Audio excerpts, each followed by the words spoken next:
Après la localité de Ulma, c'est le chef-lieu de la région d'Obok qui a lancé les activités estivales des Jeux d'été notamment. Plusieurs activités sportives et traditionnelles étaient en lice pour cette journée de lancement. Le football, pétanque, handball, volleyball et autres activités sportives et jeux traditionnels. Les organisateurs ont été satisfaits donc de l'engouement suscité par les activités. Les jeunes se sont montrés très enthousiastes et ont participé activement aux différentes disciplines proposées.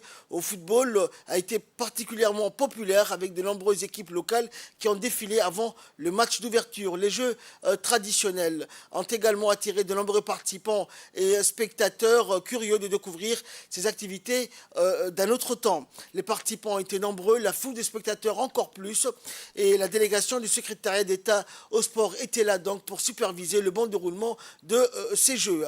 Une chose est sûre, cette initiative permettra sans doute de promouvoir les sports et les jeux traditionnels ainsi que de favoriser l'interaction sociale dans la ville d'Obok. A été lancé le 15 juin 2023 dans la grande salle de polyvalente du Stade Gouled. C'est surtout pour montrer vraiment que nous avons commencé ces lancements de jeux pour que la jeunesse puisse s'épanouir de ce jeu d'été. Ces jeux d'été regroupent plusieurs disciplines, plusieurs activités qui sont le football, le techball, le jeu sport traditionnel, la lutte. Ainsi que le corso qu'on appelle aussi. Il y a les différentes activités telles que aussi le basket, le handball.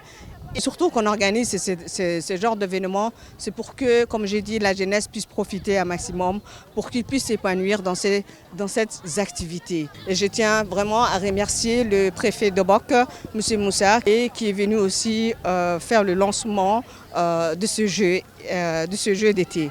Je remercie aussi le président du conseil régional d'Obok qui est toujours là, comme je l'ai dit, pour son soutien indéfectible.